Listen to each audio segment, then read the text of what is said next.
안녕하세요. 김어준입니다. 지난 주말 카탈루냐 자치의회는 독립을 선언했고 이에 스페인 중앙정부는 자치의회 해산을 전명했습니다. 카탈루냐가 제2의 코소보가 될 수 없는 이유, 포털이 처음으로 메인에 띄운 관련 기사의 제목입니다. 코소보는 대량 학살을 경험했지만 카탈루냐는 민주적 권리를 누린 경우라 독립이 불가능하다는 내용입니다. 대량 학살 정도를 겪지 않으면 독립할 생각하지 마라. 이건 말이 안 되죠. 독립선언의 권리는 모든 인간에게 천부인권이 있듯이 그들 스스로에게 당연히 있는 겁니다. 그들의 선언을 외부에서 인정하느냐 아니냐의 문제가 그 다음 따를 뿐이죠. 그리고 그 인정 여부는 철저히 강자의 이해관계에 의해 좌우되어 온 게 국제사회의 현실입니다. 코소보는 학살을 당해서 독립이 인정된 게 아니라 러시아의 세르비아 동맹을 약화시키려는 미국의 전략적 지지가 있었기 때문 아닌가요? 그리고 그래서 코소보 독립을 러시아 중국은 여전히 인정하지 않는 거죠. 대량 학살을 겪는다고 독립이 보장됐으면 독가스 인종청소를 경험한 쿠르드는 진작에 독립을 했어야 합니다. 약소민족들이 최근 선언한 독립들 아마 대부분 실패하겠죠. 그래도 그 독립을 심정적으로라도 응원하는 게 우리 이익을 해치지도 않는데 우리 같은 식민 역사를 가진 사람들로는 자연스러운 것 같은데 이런 기사를 접할 때마다 매번 느끼는 겁니다만 왜 우리 언론은 미국이나 유럽은 어떻게 생각한다. 서구 강대국의 시선으로 바라본 분석만 있는 건가요? 저는 그게 너무 이상합니다. 김어준 생각이었습니다.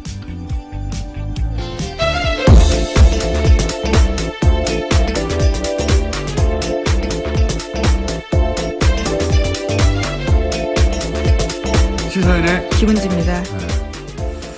저는 이런 뉴스가 참 관심이 많은데 올해 어떠십니까?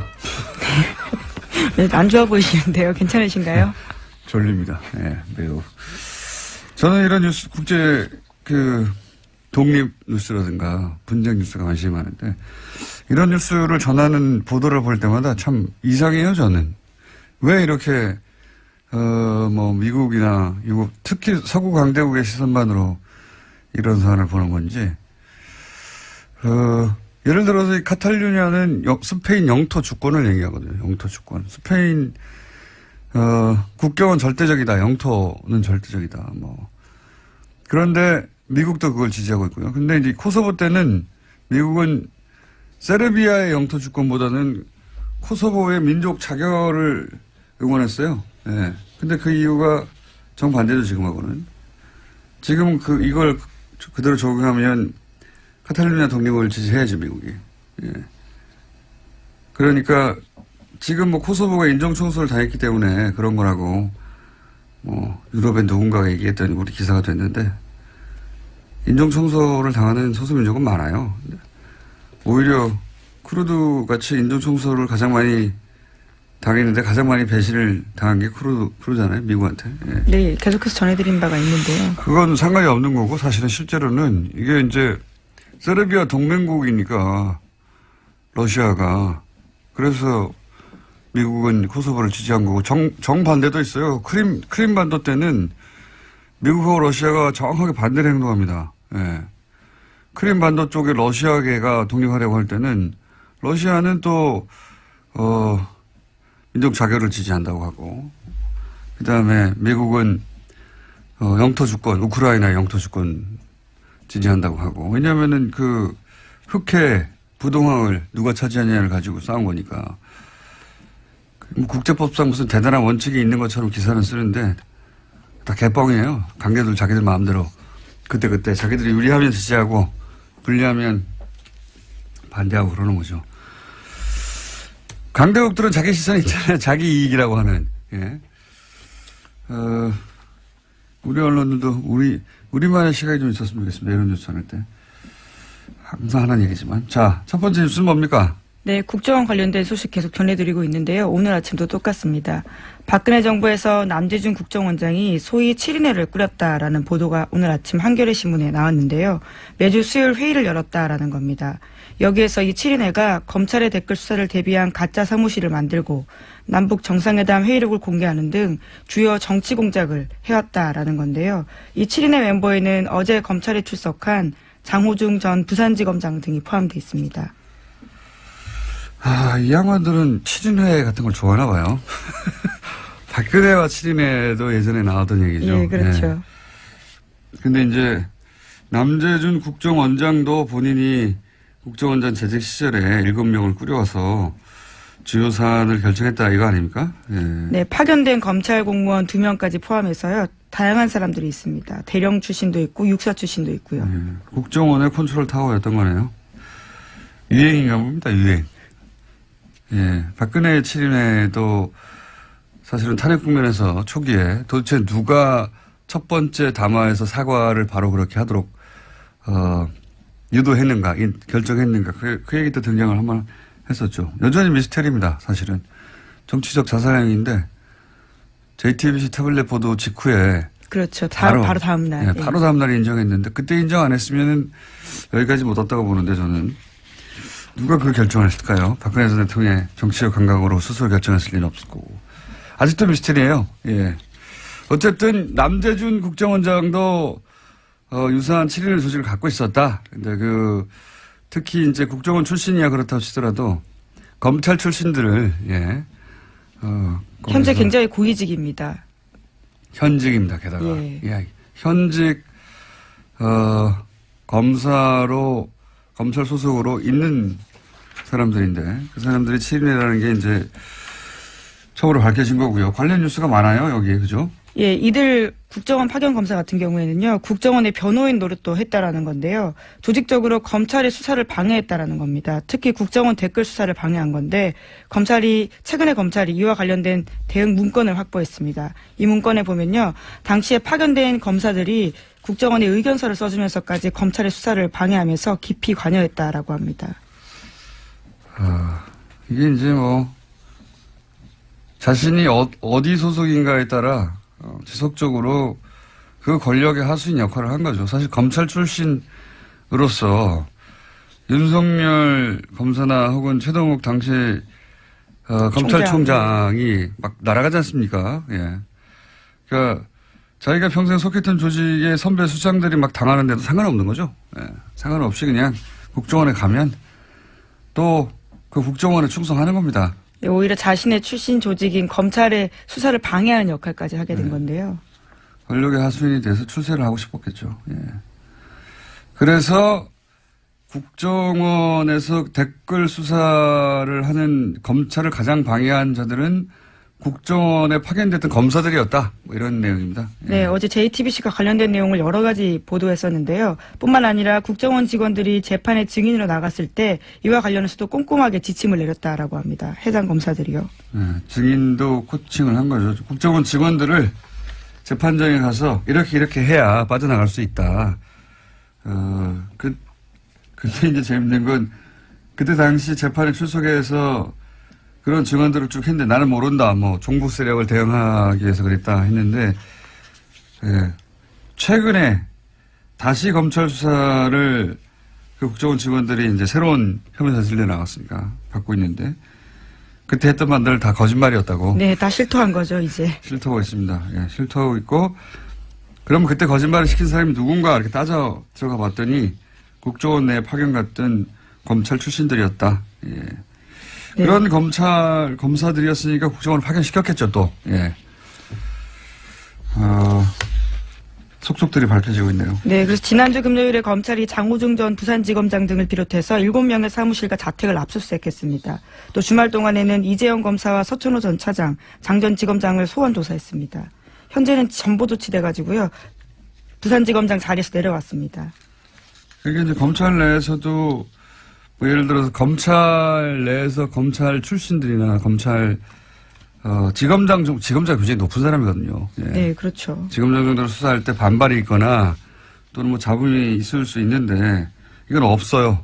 예, 없는 것이 검찰 내에서도 뭐 동정을 받을 여지가 전혀 없는 것이 검찰이 수사하는데 검찰을 수사를 방해하려고 가짜 세트를 만든 거 아닙니까? 지금 그걸 했던 사람들이라는 거죠 지금. 예.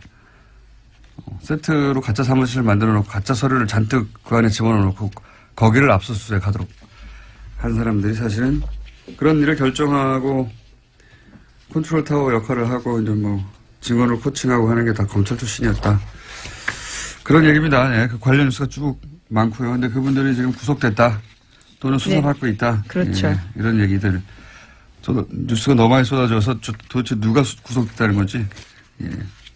댓글 수사하고 있는데 그래서 검찰 출신들이 이런 일을 했다는 게 이제 관련 뉴스로 많이 쏟아졌습니다. 주말에. 네.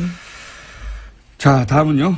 네, 2008년 이건희 삼성회장이 차명 계좌에 숨겨둔 4조 4천억 원대 돈이 있었다라는 바를 말씀드린 바가 있는데요. 차명 계좌에 부과되기 때문에 세금을 내지 않았었습니다.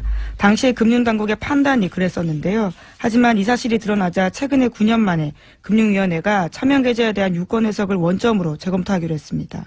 그래서 과세가 가능하다라는 입장을 내놓을 예정이라고 합니다. 금융위원회 주요 인사들은 뭐 바뀌지 않았다고 해요. 정권이 바뀐 거죠. 예. 정권이 그렇죠. 바뀐 유권 해석이 바뀌는 거니까요. 정권이 바뀐 것이고요. 과징금 부과 대상은 아니라고 했는데 이렇게 되면은 조 단위는 아니고 그죠? 예. 1,000억 단위 정도. 실제 이 문제를 처음 제기했던 갑자기 이런 생각이 나네요. 박용진 의원님. 예, 박용진 의원님 주장에 의하면 예, 계산을 또 저희도 해봐야 되겠지만 이게 2조 이상 과징금까지 하면 2조 이상이 될 거라고 했었는데 과징금 부과 대상은 아니라고 유권 해석을 또 해줬으니까 이렇게 되면 1,000억대 얼마나 많이 빠져나갔습니까? 2조에서. 네, 그렇죠. 이자와 배당 소득세. 예. 예, 이자 배당 소득만을 부과하는 거니까요. 근데 이 문제는 한 번 더 나오겠네요. 왜 과징금 부과 대상은 아니냐. 과징금을 부과하면 실제로 총 4조 얼마가 남겨 있었는데 거의 다 돈이 없어질 수도 있다. 그런 얘기도 있었거든요. 90% 세율을 적용할 경우에 대한 이야기일 텐데요. 오늘 최종구 금융위원장이 국회 국정감사 나오기 때문에요. 이 문제 다시 따져 물을 것으로 보입니다. 그러니까요. 예. 자, 실제 얼마나 부과될지 관심 있게 지켜봐야 되겠습니다. 그리고 이제 깜빡 잊었는데 원세훈 아까 댓글 이야기할 때 원세훈 원장이 국정원은 불법적으로 일을 해야 한다 뭐 이런 얘기를 했다고 했잖아요. 그죠? 네. 관련된 소식이 또 주말 동안에 전해져서 화제가 됐었는데요. 댓글 공작 등 혐의로 구속된 유성욱 전 심리전단장의 발언입니다. 자신이 수감되기 전에 장문의 글을 남겼는데 이를 경향신문이 보도한 겁니다. 그러니까요. 원세훈 전 원장이 어떤 이야기를 했는지에 대한 폭로인데요. 내용을 보면 이렇습니다. 적법 범위 내에서 일할 것 같으면 국정원이 무슨 필요가 있느냐. 국정원은 법을 초월해 일할 수 있어야 한다. 이렇게 강조했다는 겁니다.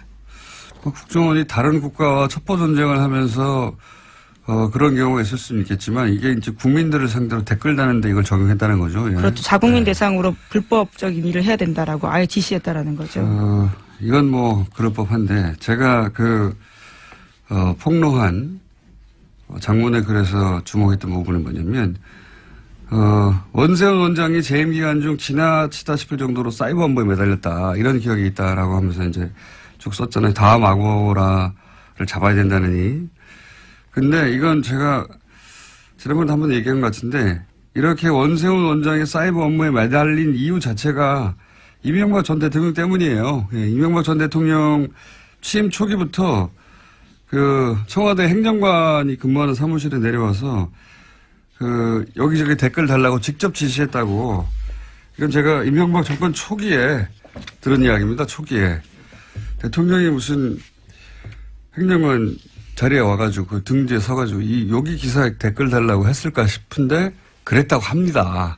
그랬다고 그때부터 본인과 관련된 기사의 댓글에 대단히 민감했다. 댓글에 대한 집착을 보여주는 장면이에요. 네. 원세훈 원장의 집착이 아니라 이명박 전 대통령의 집착이었다고 저는 알고 있습니다. 그것이 뜻대로 안 되자 결국은 국정원을 그렇게 조직적으로 초반에는 그러니까 청와대 행정관들, 청와대 내에서 일부 행정관들이 그런 댓글 작업을 하다가 그 규모가 감당이 안 되니까 결국은 국정원이나 사이버 사령부로 그렇게 조직이 외부에서 전문적으로 커진 것이 아닌가라고 저는 추정하는데 여기서 확실한 것은 어쨌든 임기 초기에 행정관 근무하는 데 내려와서 PCD에 서서 그 일을 당했다는 사람으로부터 저는 건네들은 이야기입니다. 이건. 예, 그렇다면 이제 원전 원장이 입이 주목될 수밖에 없는데요. 이명박 전 대통령이 시켰다라는 진술만 남아 있는 겁니다. 글쎄요. 자신이 형을 살고 나서 그 다음 삶을 어떻게 그릴 것인가에 달려 있겠죠. 예. 이미 형은 확정됐으니까요. 네, 뭐 자. 아직 2심이긴 한데요. 사실상 확정입니다. 하나, 둘 정도 더 할 수 있을 것 같습니다. 예, 뭐가 있나요? 또 다스와 관련된 비자금 조성 의혹 문건이 나왔습니다. 2008년에 차명으로 보이는 10여 개의 개인 계좌에서 다스로 120억 원이 옮겨졌다라는 JTBC 보도 내용입니다. 이 내용은 저희가 잠시 후에 이 내용 전문가들이 두 분 있어요. 조진우 기자하고 안홍근 총장이. JTBC가 급하게 아침부터 단독을 한 내용이죠. 예. 간단하게 정리하면 2008년에 개인 명의의 계좌 43개가 다스로 옮겨졌다 이런 내용인데 이 문건 자체가 주진우 기자가 사실은 들고 나왔던 문건 제가 이 방송에서 얘기했던 내용입니다. 예. 네, 분홍 보따리에 쌓여져 있던 그 문건이죠. 네, 이 자세한 얘기는 잠시 후에 하기로 하고요. 자, 다음 뉴스 하나 아직 2분여 남았네요. 2개 정도 더 할 수 있습니다. 예. 네, 자유한국당이 현재 국정감사 보이콧하고 있다고 밝혔는데요. 하지만 다음 달 2일로 예정된 국회 정보위에 국정원 국정감사에는 참여하겠다라는 의사를 내비쳤습니다. 정보위 자유한국당 간사인 이완영 의원이 어제 밝힌 바인데요. 국정원 개혁발전위원회가 연일 과거사의 일탈 행위를 찾아내고 검찰에 고발하고 있다면서 이 문제를 제대로 따지겠다라고 밝혔습니다. 이제 뭐 이건 다른 게 아니고 이제 국감이 끝났기 때문에 이대로 국감 끝까지 안 들어갈 수는 없으니까, 네. 마지막 정보위에는 들어가겠다고 하는 거겠죠. 예. 아시는 분은 아시겠지만 한국당은 방통위원, 본인들이 지명했던 방통위원이 임기 이전에, 사퇴하는데, 예. 그 2명의 지명권을 여당에서 행사했다고 해가지고 지금 국감 보이콧을 하고 있습니다. 예. 자유한국당의 논리대로면, 자신들이 여당 시절에 6명을 임명하거든요. 예, 6명 임명했는데 지금은, 야당이 되면 이제 3명으로 줄잖아요. 심지어 야당도 다양해졌습니다. 과거와 다른데요, 처지가요. 예, 야당이 되면 이제 줄어드는데 숫자가 그걸 인정할 수 없어서, 예, 자신들이 한번 임명했던 사람들이 보궐이 되면 그 사람들을 자기가 야당이 됐더라도 계속 지명해야 된다는 논리로 이제 보이콧을 하는데 이 논리대로면 6명을 여당일 때 지명했어요. 자신들이 야당이 됐어요. 이제 3명으로 줄어야 되는데, 임기 직전에 다 사퇴하게 만드는 겁니다. 그러면 영원히 6명을 지명할 수 있어요. 이런 논리대로면. 왜냐하면 임기 전에 6명은 자유한국당에 배정됐다는 주장이거든요. 야당이냐 여당이냐 아니가. 놀라운 아니라. 주장입니다. 예, 그래서 이 논리대로면 여당 상관없이 자유한국당은 항상 6명을 할 수 있습니다. 임기 직전에 사퇴시키고 계속 보궐시키면 되죠. 연속해서. 말이 안 되는 주장인데. 어쨌든 그 이유 때문에 국감 보이콧을 했는데 큰 반향이 없자, 예. 막판에는 참석하려고 하는데 그게 이제 마침 국정국감입니다. 뭐 있나요 또? 예, 하나 더 소식 전해드리면요. 네. 예, 김무성 바른정당 의원 등 당내 통합파 의원들이 어제 회동을 가졌습니다. 그리고 오늘 11월 1일에 개최 예정인 의원총회를 전후로 해서 탈당을 할 예정이라고 합니다. 선도 탈당. 이게 아니라 한 번에 움직이려고 하는 거군요. 네, 11월 3일에는 또 자유한국당의 박근혜 전 대통령 관련해서 출당 관련된 최고위원회가 있거든요. 여러 가지로 분수령이 될 자리가 있다라는 주장입니다. 녹취록이 어떻게 되느냐, 이영주 의원의. 그게 또 중요한 관건이겠죠. 원래 홍준표 대표하고 서청원 의원이 대결할 때 처음에 녹취록은 하나만 존재하는 것으로, 예. 그 녹취록의 내용을 각자 자기가 유리한 방식대로 얘기하는 것으로 이렇게 이해가 됐었는데, 이용주 의원이 등장하면서 양상이 좀 달라졌어요. 이용주 의원은 홍준표 대표는 그 재판 시작되기 전에 돈을 전달했다고 하는 사람, 그 사람은 서청원 의원 사람인데 나한테 그러냐라고 항의했다고 하고. 네, 자제시키라고 전화했다라는 취지죠. 서청원 의원은 자신에게 청착했다고. 그건 뭐 같은 말을 어떻게 해석하냐에 따라 다를 수 있습니다.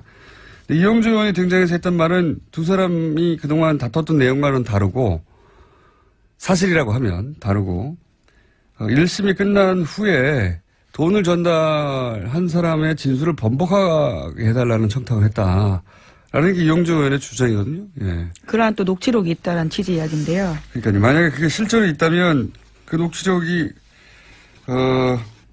개뻥이냐 아니냐 여러 번 나오네요. 개뻥.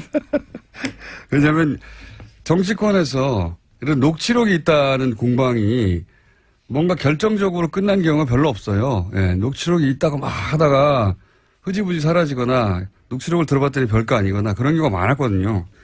근데 이제 이 경우는 그 다른 당의 의원인데 녹취록이 있다고 들고 나왔기 때문에 그리고 이제 지금까지 얘기하고 다른 이야기를 했기 때문에 이 내용에 따라서는 사실은 홍준표 대표의 운명이 갈릴 수도 있고 서청원 의원이 이제 두 말 더 이상 할 수 없이 출당을 당할 수도 있고요.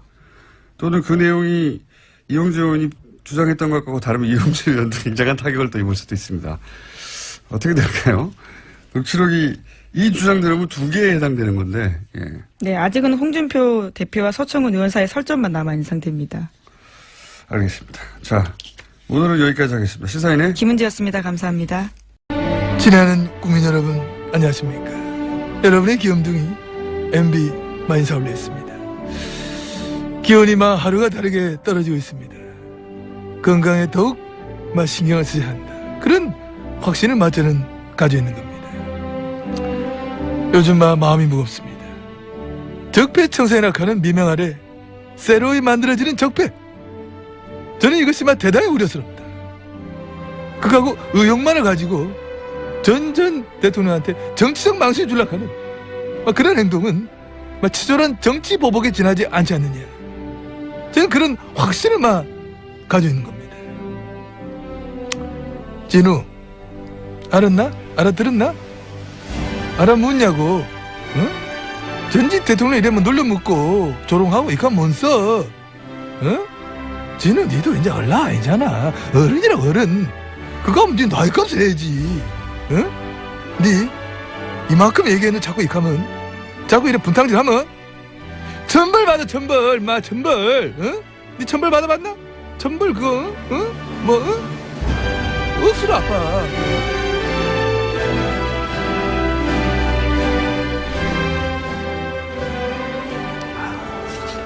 천벌 억수로 아파. 자, 주진우 기자, 안원구 청장님 나오셨습니다. 안녕하십니까. 예, 안녕하십니까. 안녕하십니까. 네, 오랫동안 이미 2달 이상 거의 3개월째 진행하게 된 이 코너. 저희가 처음 이 다스 얘기를 꺼냈을 때 굉장히 어려웠어요. 이놈의 구조부터 이해시켜야 되기 때문에 BBK 10년 전이 아니죠. 17년 전으로 거슬러 올라가서 또 땅이 있었다 이게부터 해가지고 참 복잡했는데 이제는 많은 분들이 이제 전체 그림은 이해하시는 것 같고 그리고 이제 많은 분들이 그래서 다스 누구 거냐고 묻기 시작하셨습니다.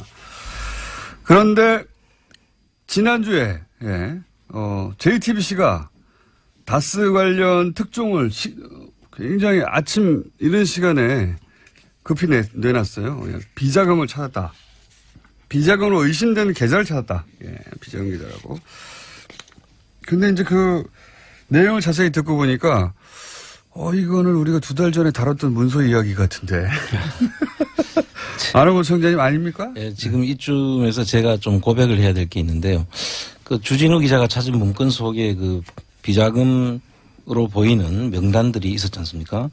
그걸 제가 하도 아무도 안 받길래 제가 그 JTBC에 그걸 줬어요, 사실은. 주진우 기자한테 상당히 미안하게 생각하는데.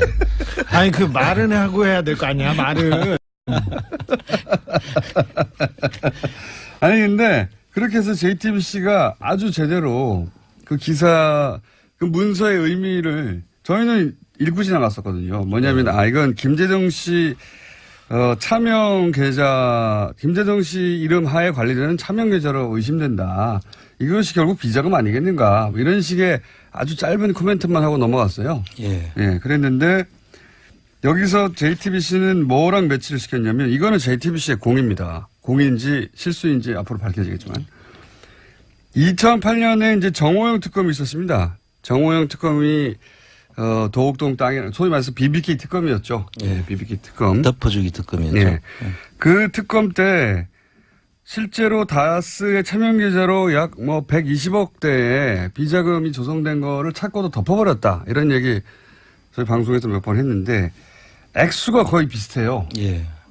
그래서 JTBC는 소위 이제 정호영 특검이 덮었다고는 120억 대 비자금의 계좌를 확보한 것으로 이해한 겁니다. 그렇게 지금 보도가 나갔고. 예. 네. 네. 그럴 수도 있죠. 그것도 안홍구청장의 공이 큰 것 같은데 아니에요. 아니에요. 그 정호영 특검이 찾은 그 비자금은 네. 그때 당시 사장 김성우라는 사장이 그 권안무개 전무랑 해서 관리하던 따로 MB는 모르던 자금이었어요. 그래서 그 MB는 모르던 비자금을 찾아서 MB 쪽 다스한테 돌려준 게 그때 100억 원대 그 자금이었고. 이명박 전 대통령이 모르던 비자금이 있을 수 있습니까? 모르는 것으로 했겠죠. 자, 아니요. 2007년까지는 네. 다스는 이명박의 회사고 이명박이 수시로 돈을 찾아가요. 그러기 위해서는 전산화를 시키면 안 돼서 수기로 장부를 만들었어요. 수기로. 그래서 장부를 만들고 돈을 계속 빼갔습니다. 선거 때마다 이렇게 빼가고 왔다 갔다 했는데, 워낙 그렇게 장부도 제대로 안 되고 전산화도 안 됐으니까 이거 빼먹기 좋지 않습니까? 그럼 이명박 전 대통령 잘못이 없죠. 그 비자금에 대해서 몰랐다면. 자, 100몇억에 대해서는 없는데 그것만 비자금이냐? 그것 말고 또 있어요. 이번에 나왔던 그거는 이것 말고 또 다른 비자금이었고요. 아니 그러니까 이제 그러면 정리를 해보자면 정호영 특검이 찾았던 120억 그 비자금은 그러니까 MB는 모르고 그 임직원들이 해먹다가 걸린 돈이었어요. 라고 지금 주진우 기자는 알고 있는 것이고. 그럼 그 자금들을 다스로 옮겼는데. 그 자금을 현실화한 것이다 이런. 네네 그렇죠. 그렇습니다. 그 부분은 또 다르게 얘기했는데 지난번에 우리가 방송에서 대통령 되기 전에 못 알아듣고 있어요. 지금 혼자 진도 나가지 말고. 자, 지난번에 저희가 대통령 안가에서 대통령이 되기 직전에 그러니까 당선자 시절에 안가에서 뭐 이동영이라는 사람이 오고 어떤 사람이 와서 사장을 잘라라 말라 이렇게 해서 안가에 왔다는 얘기를 잠깐 했었어요. 근데 그때 잠깐만 혼자 막 진도 나가는데 한 달 전쯤에 이명박 전 대통령이 된 이후로도 다스 인사와 관련해서 직접 지시를 안가에서 내렸다. 이런 얘기를 한 적이 있습니다. 네. 그 내용을 지금 혼자 막 진도 나가고 있는 거예요. 그런데. 자, 인사와 그 비자금 얘기였는데 비자금을 어떻게 처리할 것인지에 대한 회의가 그때 있었어요. 그런데, 다스의 비자금은 너무나 많아서 그 120원 그 특검이 발견했던 120억 덩어리는 다른 덩어리고요. 이게 원장이 여기에요. 연필로 이렇게 메모하고 했던 원장인데. 그럼 그건 내한테 준 거 아닌데? 그거예요. 잠깐만 기다려 보십시오. 또 새롭게 나왔네요. 이거는. 그거 아니에요? 저거 아니에요? 이거 아니고, 그때 당시에. 또 다른 거예요. 그럼 여기 있어. 비자금이 여러 갈래가 있었네요. 자, 그러니까 비자금이 여러 갈래가 있고. 아니, 이런 회의는 밖에서 다 하신 다음에 들어오셔야지. 아니, 지금 여기 비자금 덩어리는 여러 덩어리가 있고 120억은 다른 겁니다. 비자금이. 잠깐만. 정리를 다시 하자면 이게 무슨 얘기를 하고 있냐면요. 못 알아들어요. 이렇게 가면. 자, 저희가 2달 전쯤에 김재정 씨는 다스의 소유주라고 이명박 전 대통령이 주장했던 처남입니다. 근데 사망을 하죠. 사망을 해서, 사망을 했을 때, 김재정 씨와 몇몇의 차명으로 관리되던 계좌가 40개 이상이 있었어요. 예. 그 계좌에서 약 120억이 회사로 들어갑니다. 다스 회사로. 그 문서에 대해서는 저희가 2달 전쯤에 김재정 씨 관리하에 있던 차명이 사망을 하자 아마 들어오나 보다. 이렇게 설명을 했고, 근데 JTBC가 이 문서를, 2008년에 정호영 특검이 120억대 비자금을 조성했다고 하는데, 요게 요 돈이구나. 라고 추정된다고 보도를 했어요. 했으나 제가 설명 좀 주진우 해볼게요. 기자의 주장은 그 돈은 그 돈대로 따로 있고, 예. 더 좋은 뉴스죠. 예. 또 있다니까. 아니 그렇죠. 비자금이 많이 있었어요. 비자금 그 돈은 그 돈대로 100억대 따로 있고. 100억대 덩어리는 여러 덩어리가 있었어요. 제가 비자금은 하나만 공개할게요. 저한테 기자들이 취재하기 좀 버겁고 어렵고 그러면 안원구청장한테 가시면 아까 단독도 막 주시니까 그러니까 자, 가면 됩니다. 다른 비자금 공개할게요. 여러 비자금 덩어리가 있어요. 100억짜리. 자, 2007년도에 그 대선 직전에 다스 실소유주 논란 나오고 그래서 그리고 검찰이 수사를 했어요. 특검 전에. 그때 그래서 자금을 자꾸 정리하게 되는데 백억대, 수십억대 이렇게 덩어리가 있는데 120억은 또 다른 덩어리고 100억짜리 비자금 하나 제가 공개하겠습니다. 2007년도에 경주 외환은행 그 지점에서 문 닫기 30분 전이었어요. 그때 김진 사장 아시죠? 예, 알죠. 김진 사장 이영배라는 사람은 또 다른 다스의 차명회사 금강이라는 데 대표예요. 이 사람이 가서 100억짜리 수표를 한 장 찾았어요. 2007년 며칠 날? 2007년도에 예.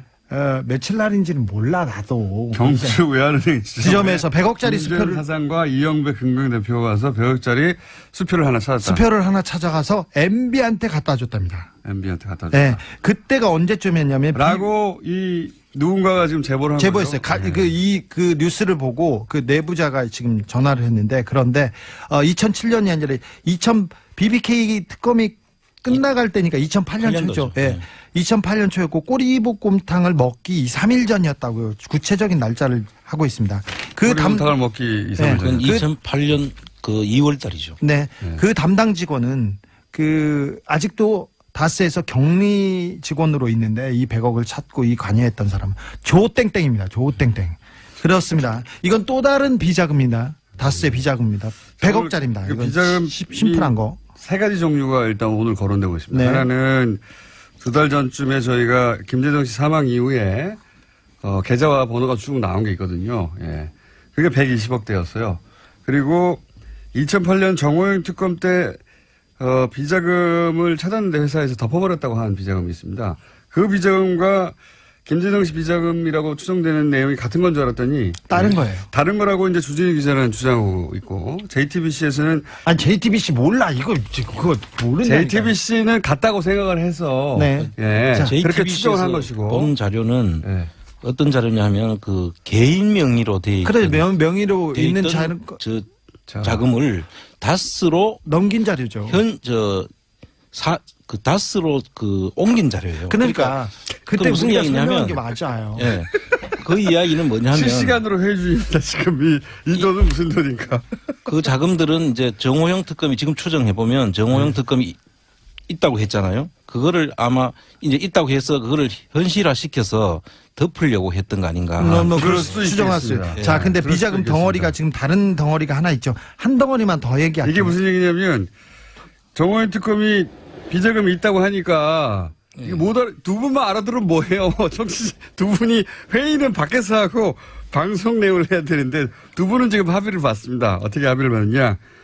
정호영 특검이 120억대 있다고 하는데 그러면 그게 비자금이 아니라고 예. 이제 맞춰야 되잖아요. 그래서 김재정 씨 차명 중에 120억대를 이렇게 두드려 맞춰가지고 그걸 해명하려고 했던 거 아니냐. 이런 지금 설명입니다. 그리고 지금 주 기자가 준 제가 이 자료는 네. 그 자료가 아니죠. 그 자료가 아닙니다. 다른 자료예요. 예, 다른 비자금 정보. 그러니까 기자들 오시면 내가 다 드릴게. 자, 그리고 하나 더. 잠깐만. 비자금 하나 더 공개하자고. 잠깐만, 비자금 그래서 세 가지 종류가 지금 거론이 됐고요. 다른 덩어리 또 줄게. 자, 네 번째 덩어리가 나오려고 합니다. 네 번째 덩어리입니다. 강남 교보생명. 강남 교보생명. 옛날에 제일생명 사거리에 있었는데 거기에 있는 교보생명 지점에서 이병모. 이 사람은 청계재단을 할 때 나오는데 지금도 청계재단이 재단에 있죠. 있습니다. 네. 그리고는 김백준 씨와 함께 김백준 씨와 함께 그 집사라고 이명박의 부르는 이명박 그 대통령의. 자금 관리원이고 집사고 건물 관리하는 분인데 이 사람이 돈을 찾아다가 다시 이명박한테 입금시킵니다. 돈을 얼마를 찾았어요? 여기는 수십억 된 것 같습니다. 수십억 대.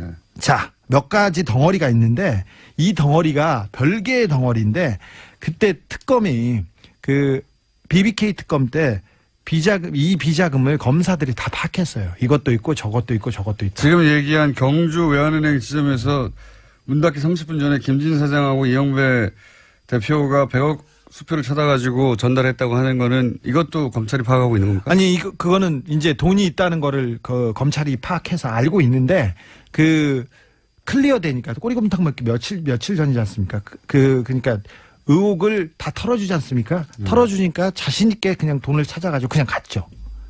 이것도 털어주기로 결정돼 있으니까. 자, 근데 검사들이 다 알고 있었어요. 그래서 특검에서 그때 검사들이 파악한 비자금이 200억이 넘었어요.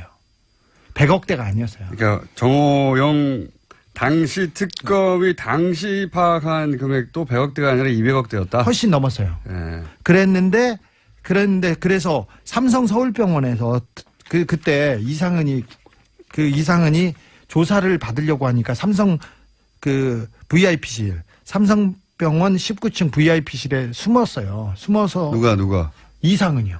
이상은 회장이. 지금 현재 다스 회장입니다. 네, 예. 회장을 조사하려고 하니까 거기 글로 가서 그냥 병원에 있었는데 검사들이 와가지고 비자금에 대해서 처음에는 막 물었어요. 근데 나중엔 다 덮어졌죠.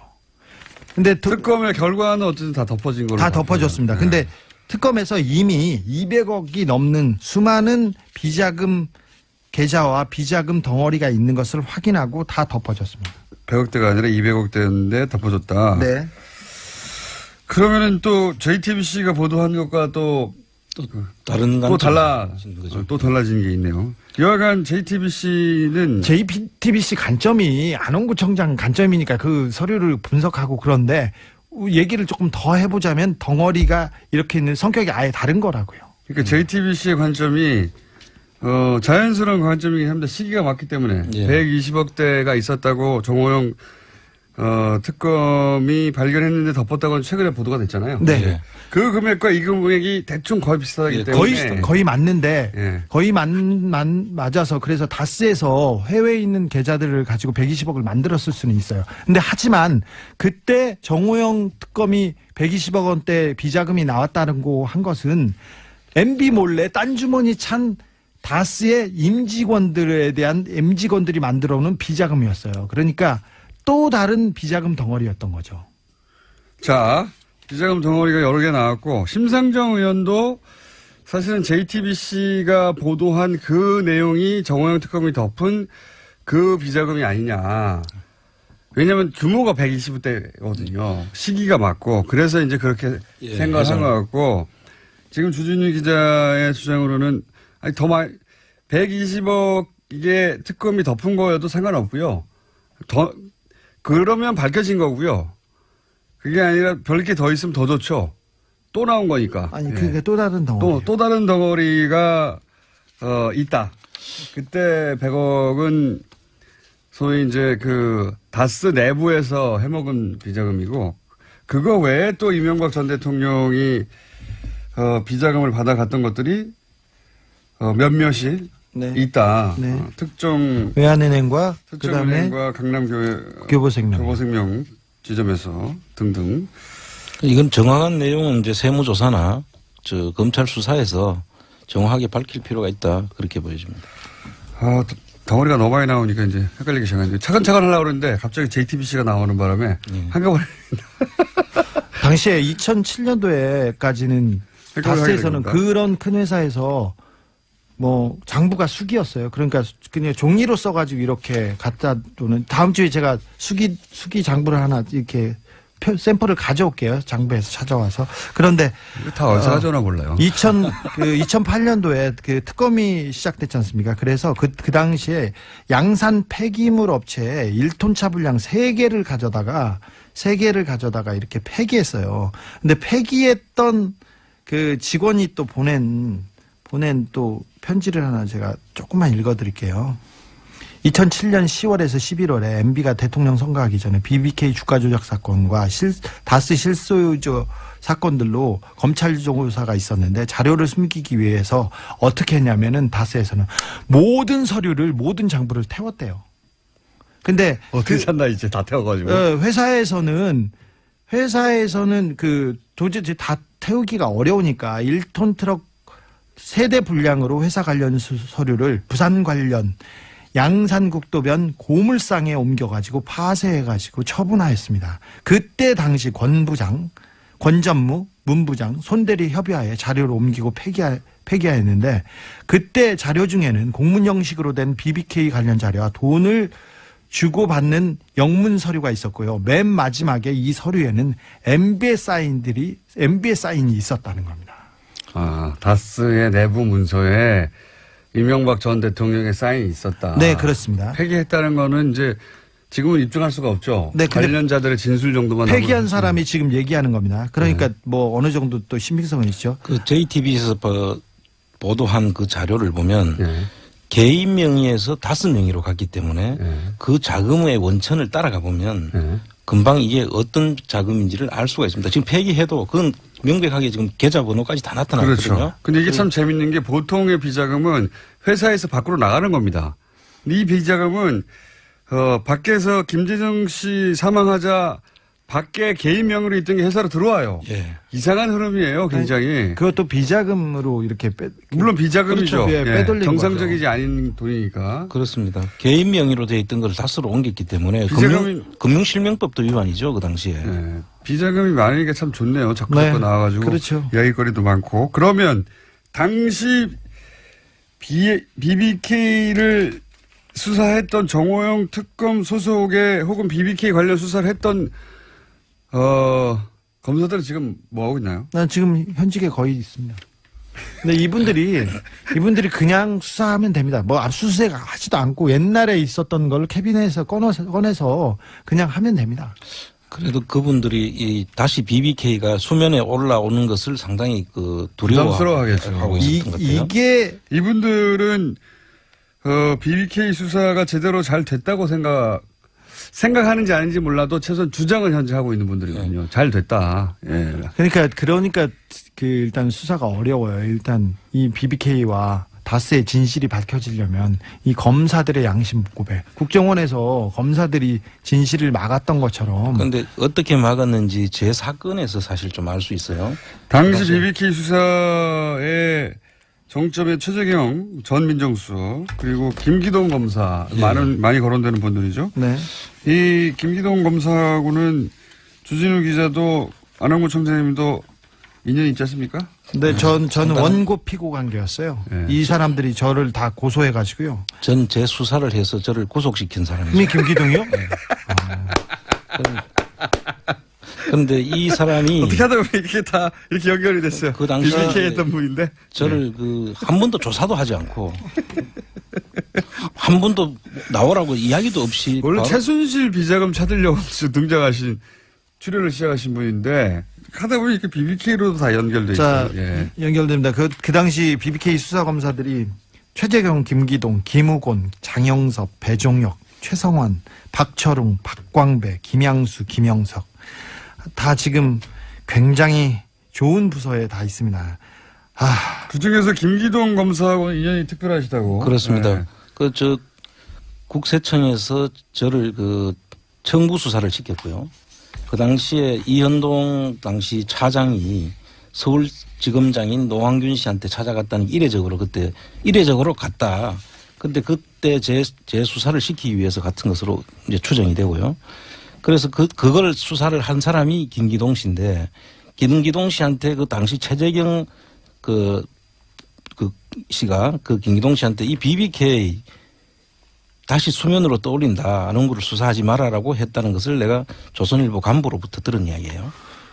그래서 일화가 구체적으로 어떻게 된다고요? 일화가 서로를 길어가지고 어떻게 했다고요? 일화가? 이제 김기동 씨가 수사를 김기동이 담당 검사였는데 예. 김기동이 검사하려고 했더니 최재경 전 검사가 최재경 씨가 안홍구 수사하지 마라. BBK 다시 떠올릴 수 있으니까 이렇게 말렸다고요? 그렇죠. 말렸다는 것을 이제 조선일보 들었다. 간부가 저한테 이야기를 해줬고요.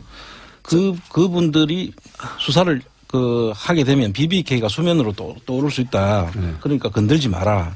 이렇게 이야기를 했다는 거예요. 자, 어쨌든 구속되셨고요. 자, 김기동 검사는 1년만 갔다 오실 거라서. 네, 예. 네. 김기동 검사는? 네, 김기동 검사는 김경준한테 자기한테 형이라고 부르라고 하면서 형량을 네가 이명박을 빼주면 형량을 그런 딜이 줄여줄게 있었다는 주장을 김현준 씨가 했죠. 메모에도 나오고요. 그다음에 그 이후에 김기동이 중간중간에 계속 나옵니다.